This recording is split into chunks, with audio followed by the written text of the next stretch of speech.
Welcome back to Slaughterhouse Production. Today, we will take a look at my recent Saw project with the Metahuman. I will give an overview on how we can approach such projects and how to bring the best out of Metahumans. First, we will need references. In my case, it was easy, since I simply wanted to recreate Amanda's first trap from Saw, so I downloaded the scene and started to cut and track down every single shot angle.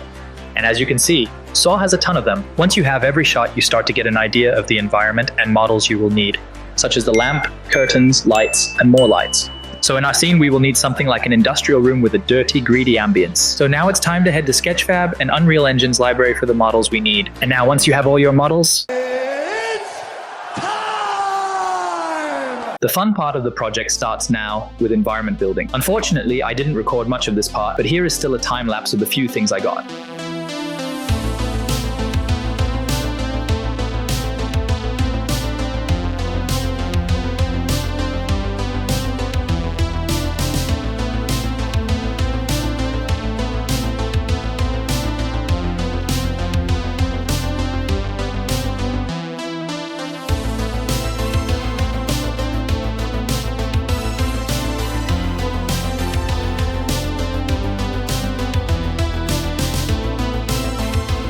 After setting up the environment, we need our Metahuman.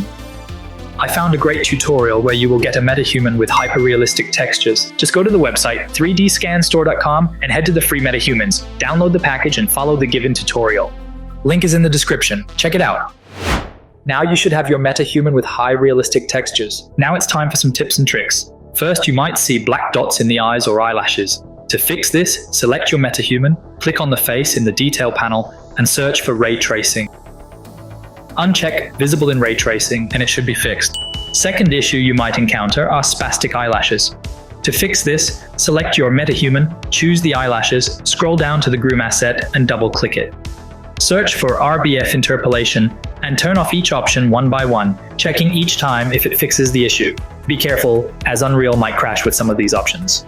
Next potential issue, if your eyelashes aren't moving with the eyelids when you animate the eyes, your groom asset binding might be missing. To fix this, open your Metahuman's blueprint, go to the eyelashes, and on the right side, open the binding asset. Select the correct asset for the eyelashes.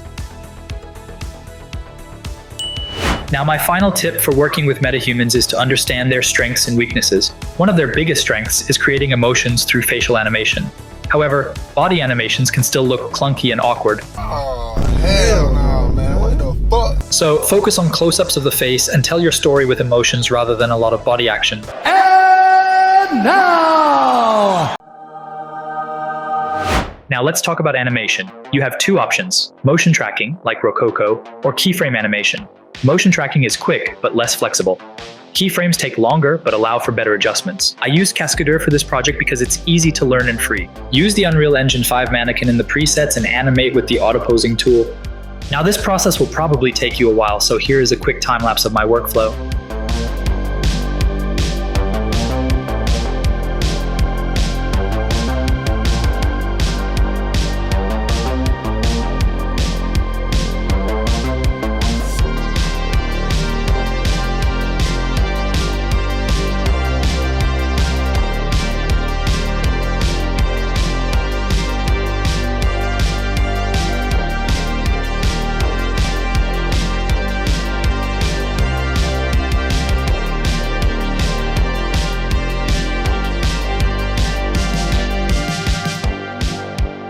When animating a sequence with multiple camera angles, make sure to have a consistent movement in between each cut to make it look cohesive.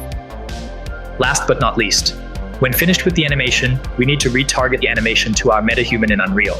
I made a tutorial on this, which you can find here. After retargeting, use the level sequencer to build your scene. Focus on proper lighting. Darker settings highlight the high-quality textures. Here's an example of what I mean. Overexposed versus realistic lighting. We have much more detail and depth with this one. Now it's time to animate the face. Since I have the bear trap, I only need to focus on the eyes. When animating the eye blinks, aim for a specific ratio. For example, if the eyelid closes in one frame, it should open within 2 or 3 frames to look natural. Don't forget to animate the pupils so they interact properly with the lighting. To create emotions, it's enough to animate the eyebrows and the forehead. Try to keep it simple and short. We are almost at the finish line. Now it's time to render your scene. I want to introduce you to a technique used by the Saw producers that is called shot under crank. This creates a dreamy, dynamic speed-up effect when Amanda panics.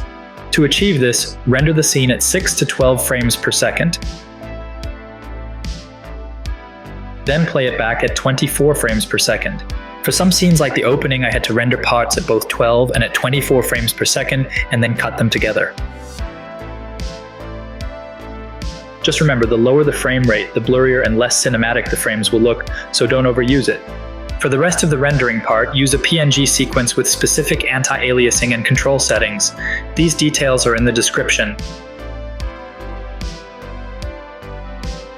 Finally, edit the clips to match the length of the original scene. Keep in mind that realism mostly comes from good audio, so have a game plan when it comes to sound design.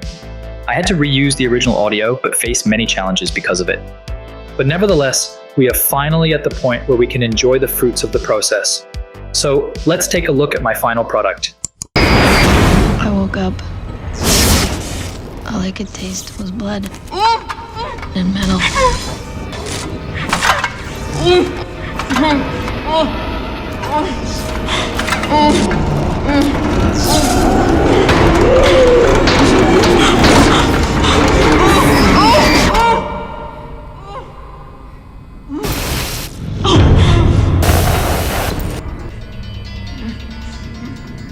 Hello, Amanda.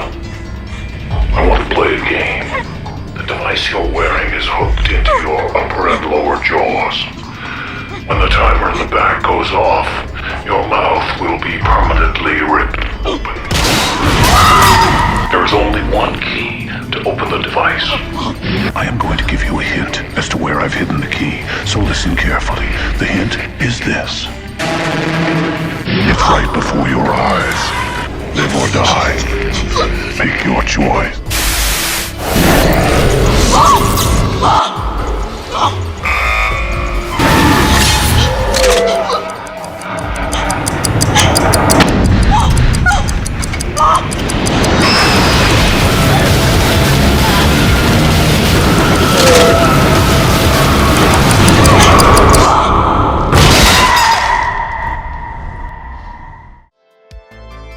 That's it from my side. I hope this overview helped you and maybe inspired you for your next project. Leave a like and subscribe for more. Until then, stay creative